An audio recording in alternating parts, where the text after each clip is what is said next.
Bienvenidos a Reinos Sumergidos.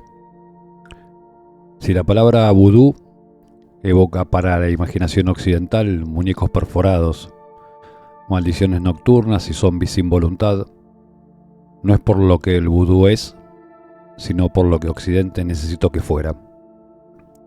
Antes de que se lo estudiara como religión, ya había sido convertido en espectáculo, en superstición exótica y en argumento para justificar la inferioridad de los pueblos afrocaribeños. La diferencia entre el vudú real y el vudú popular nace de un proceso histórico y no de diferencias teológicas.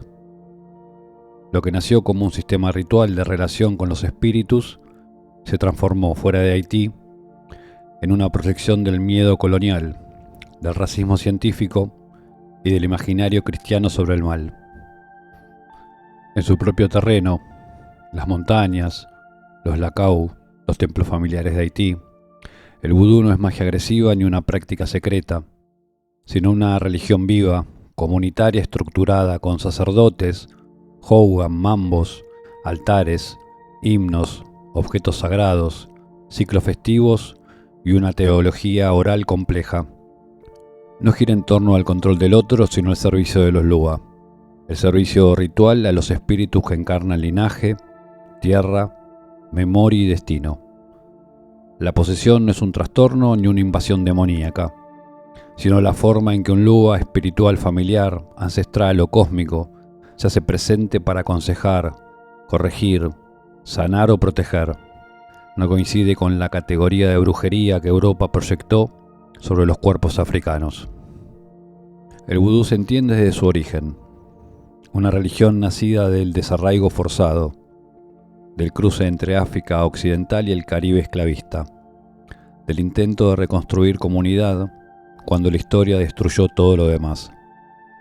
Como toda religión sin escritura, fue interpretada desde afuera antes de ser escuchada desde adentro. Y así lo que para sus practicantes es un sistema de reciprocidad entre humanos y espíritus, para la cultura global se volvió sinónimo de maleficio. Comprenderlo requiere observar la caricatura que se formó a su alrededor. Solo entonces puede empezar la pregunta verdadera. ¿Qué es realmente el vudú cuando no lo mira el miedo europeo? El vudú nació como una recomposición espiritual producida por el desarraigo. Los pueblos Foni Ewe del antiguo Dahomey, los Yoruba de Oyo, los Bantu del Congo y del África centro-occidental, fueron arrancados de sus territorios y depositados en Haití por el comercio esclavista francés. Ninguno de ellos llevaba consigo un vudú unificado. Lo que existían eran sistemas religiosos distintos, centrados en la relación con ancestros, divinidades tutelares, espíritus de tierra y linaje. La plantación obligó a esas tradiciones a convivir en un mismo espacio bajo violencia constante. El vudú nació allí, como un modo de rehacer la trama espiritual cuando todo vínculo social había sido destruido. Ese proceso tuvo un momento ritual decisivo. En agosto de 1791, en Bois Caimán, en el norte de la colonia, un sacerdote, Bogman Duty, y una mambo cuya identidad aún se discute, convocaron a un ritual nocturno donde los esclavos juraron rebelarse contra el poder colonial. No fue un pacto demoníaco, como lo relataron después los cronistas franceses, sino un acto de legitimación espiritual de la insurrección. El vudú, antes de ser llamado así, funcionó como lengua ritual, capaz de unificar a los cautivos más allá de la lengua, etnia o plantación. La revolución haitiana, la única de la historia que abolió la esclavitud por insurrección armada, nació como una asamblea y como un rito. Ese hecho basta para mostrar que el vudú no fue, para sus practicantes, brujería supersticiosa, sino principio de identidad colectiva. Si se lo observa desde el interior, la estructura del vudú gira en torno a la relación con los Lua, los espíritus, figuras liminares que median entre mundos. Se los adora y se les sirve. La ceremonia típica incluye tambores, cantos responsoriales, ofrendas y la apertura del espacio ritual. Cuando un Lua toma a alguien, no se lo considera como posesión demoníaca, sino una visita. El cuerpo del poseído cambia de postura, voz y gestualidad para adaptar los rasgos simbólicos del espíritu que lo monta. Un Lua del fuego y la guerra como Gou caminará erguido, beberá ron ardiente, se golpeará el pecho. Erzuli, espíritu del amor y la belleza, llorará con delicadeza y pedirá perfume y seda. Nada en ello se explica por una patología. La posesión es una forma de presencia. El cuerpo visitado se presta con honor para el rito. Una de las características más visibles del vudú haitiano es su sincretismo con el catolicismo. La presencia de santos cristianos se produjo porque los practicantes tuvieron que hacer una adaptación forzada por el sistema colonial que prohibía nombrar abiertamente a las divinidades africanas. Así cada Lua encontró una imagen dentro del panteón católico por analogía simbólica. Erzuli se asoció con la Virgen María por su iconografía de pureza y llanto, Ogou con San Jorge o San Jacinto por la espada, Legba con San Lázaro o San Antonio. Los etnógrafos que estudiaron el vudú sobre el terreno, Alfred Metrox, Melville Herkovitz, Karen McCarthy Brown, muestran que su dinámica interna es esencialmente relacional. El vínculo con los Luas se organiza como un pacto. El servicio ritual establece protección, presencia y equilibrio. La magia agresiva aparece como una práctica marginal frente al conjunto del sistema, cuyo funcionamiento ordinario se orienta a la salud, la justicia, la fertilidad, el destino y la cohesión comunitaria. En ese marco, la tarea del Howan o de la Mambo consiste en reconocer los desequilibrios, indicar las ofrendas apropiadas y reconstruir la red de relaciones entre personas, ancestros y territorio. Para comprender la vida del vudú en su propio ritmo, conviene entrar en el espacio donde el rito se lleva a cabo. El sistema no utiliza templos monumentales. Se organiza en Honfo, espacios rituales construidos en patios, casas o recintos abiertos. El rito comienza siempre con el trazado de un umbral. Antes de llamar a los espíritus, se invoca a Legba, guardián de la encrucijada. Un cuenco de café, un poco de ron, unas palabras de criol, el idioma criollo haitiano. Legba abre el camino. Ese es el gesto que establece el tránsito entre los mundos. Los tambores inician un ritmo lento, casi imperceptible. Funcionan como vehículos para atraer a los Lua. La percusión convoca las presencias y orienta el movimiento interno del rito. El coro responde al canto del Howan o la Mambo. Las voces se superponen y construyen un entramado sonoro que envuelve a quienes participan. Todos forman parte del acontecimiento ritual. El P, el altar, reúne objetos destinados a preparar la llegada. Pañuelos de colores, botellas de ron, platos con maíz tostado, imágenes de santos, hachas de hierro, flores y velas. Cada elemento corresponde a un espíritu y establece un punto de apoyo para su presencia. El espacio se organiza con una disposición concreta que crea las condiciones de aparición del mundo invisible. El Lua desciende a un territorio dispuesto para recibirlo. Cuando la posesión ocurre, aparece primero como un cambio de ritmo en la conducta. El cuerpo modifica su cadencia, los gestos se amplían, la voz adquiere firmeza o delicadeza según el Lua que se manifiesta. La pregunta que surge no es sobre la autenticidad del fenómeno, sino sobre la identidad del espíritu que se expresa a través del cuerpo. Cuando la posesión avanza, el cuerpo revela su identidad. Si se manifiesta Dambalá, los movimientos se vuelven ondulantes y el cuerpo adopta un ritmo suave, casi reptil. Con Aji-san, la postura se ajusta a una compostura sobria. Los gestos se vuelven discretos y aparecen movimientos ligados a la purificación. En cambio, la erupción de Barón Samedi llena el espacio de humor provocador, carcajadas abruptas y una teatralidad asociada a la muerte y al renacimiento. El grupo ritual acompaña ese tránsito. El poseído se convierte en canal y la comunidad dialoga con la presencia que habla por su intermedio. ¿Qué necesitas? ¿A quién proteges? ¿Qué ofrenda falta? La posición se integra a las mediaciones del sistema ceremonial y culmina con una retirada gradual del espíritu que deja el cuerpo cansado y despejado. El ciclo se completa sin rupturas. La presencia llega, actúa y regresa. La comida compartida cierra el conjunto. Lo que se ofreció al espíritu vuelve a circular entre los participantes y restablece la continuidad entre humanos y luas. Esa reciprocidad sostiene el equilibrio entre lo visible y lo invisible. Estas operaciones rituales adquieren profundidad cuando se observan con la atención etnográfica que aplicaron los especialistas que estudiaron al vudú en Haití. Su trabajo buscó describir la coherencia interna del sistema más allá de los prejuicios heredados.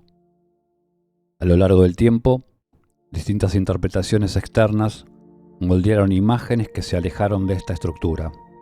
En el siglo XVIII, los observadores europeos describieron los ritos afrodescendientes con el vocabulario conceptual disponible en su tradición religiosa, lo que produjo asociaciones con la idolatría o con fuerzas malignas.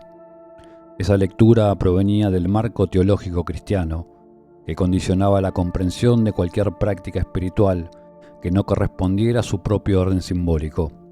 Allí comenzó un desplazamiento que influyó en la representación del vudú fuera de Haití. Durante el período colonial, la fuerza comunitaria del rito despertó inquietud política y se elaboraron relatos que buscaban presentar la práctica religiosa como peligrosa o desordenada. Muchos documentos presentaban escenas nocturnas o secretas, aunque la mayor parte de los rituales eran públicos y festivos. Ese retrato surgió del deseo de controlar la cohesión que el vudú generaba entre los esclavos. Tras la independencia de Haití, la joven república quedó bajo la mirada del mundo atlántico, que interpretó su existencia como un desafío político. Viajantes y misioneros produjeron textos que buscaban mostrar la religión afrohaitiana como signo de atraso, con el fin de deslegitimar la autonomía de la nueva nación. El discurso racista encontró en el vudú una herramienta para sostener sus argumentos. A comienzos del siglo XX, durante la ocupación estadounidense, circularon relatos sensacionalistas que ampliaron las imágenes de violencia y zombificación. La prensa los difundió y el cine los convirtió en íconos culturales. La ecuación ritual haitiano, zombificación, tomó forma en ese momento y se expandió globalmente. Desentramado, nació un objeto cultural distinto del sistema religioso haitiano. La figura globalizada del vudú reunió fragmentos dispersos, los ordenó según intereses externos y generó una imagen que circuló desligada de la práctica real. Esa versión internacionalizada se consolidó como representación autónoma modelada por el miedo y la fantasía. Cuando se despeja esa capa de distorsión, emerge con claridad la pregunta de fondo: ¿cómo establece una religión su vínculo con aquello que supera la iniciativa individual, cuando su base no es un texto revelado, sino una práctica que se transmite mediante acciones compartidas? El vudú ofrece una respuesta mediante un modo de organización del ámbito sagrado que se apoya en vínculos concretos entre humanos, ancestros y fuerzas invisibles. Sus operaciones rituales, posesión, tambor, danza, trance, conforman un orden donde lo que llega se integra al marco comunitario. Este sistema mantiene su coherencia mediante un principio de intercambio que estructura cada ceremonia y orienta los modos de intervención espiritual. Comprendido ese funcionamiento, aparece una cuestión diferente: ¿cómo sostiene una tradición su continuidad cuando depende de gestos y acciones que deben reactivarse en cada encuentro? En el vudú la estabilidad proviene de la coordinación del grupo, de la memoria ritual y de la capacidad de responder a lo que se manifiesta en el momento. Su permanencia se construye en el hacer. Cada rito actualiza una forma heredada que se mantiene firme sin recurrir a un corpus doctrinal fijo. Esa economía ritual encuentra un paralelo en la vida psíquica. La psicología contemporánea describe, mediante otros lenguajes, dinámicas internas que el rito ordena simbólicamente y que revelan fuerzas que exceden al yo consciente.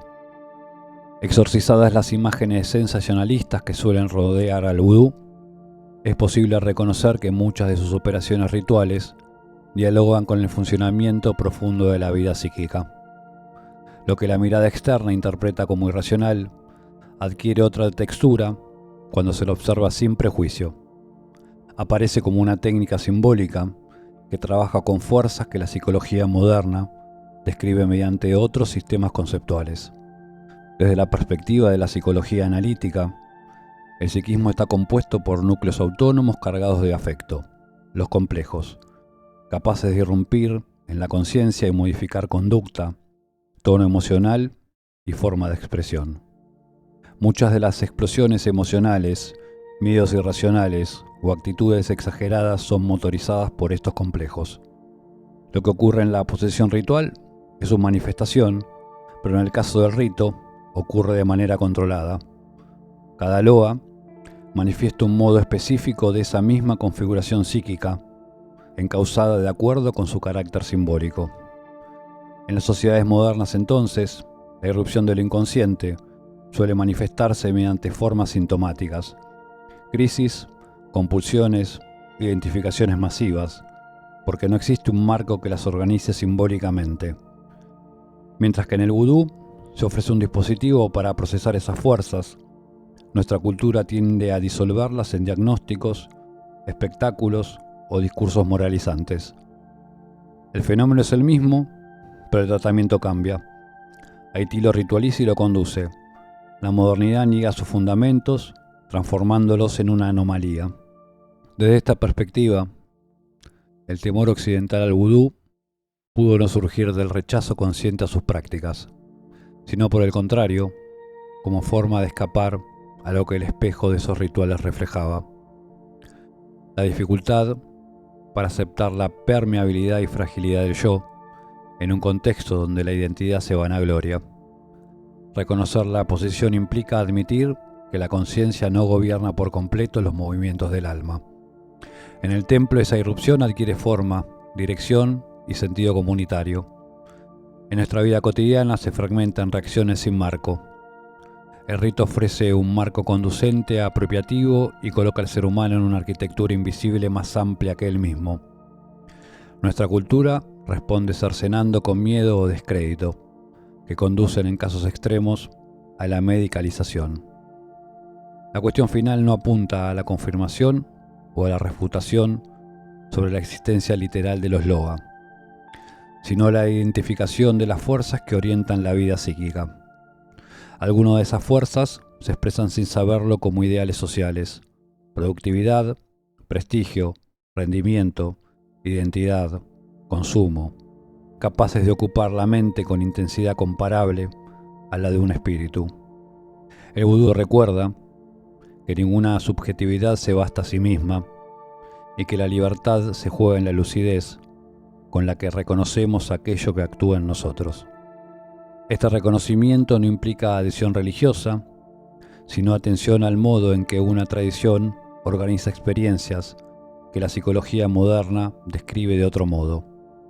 Comprender el vudú no es practicarlo, sino aceptar que existen ciertas modalidades del alma más persistentes que cualquier credo. Llegamos al final. Les dejo esta frase de Rainer Maria Rilke que capta el espíritu del episodio para que los acompañe hasta el próximo encuentro. Tal vez todas las fieras de nuestra vida no sean más que niños que lloran queriendo ser amados.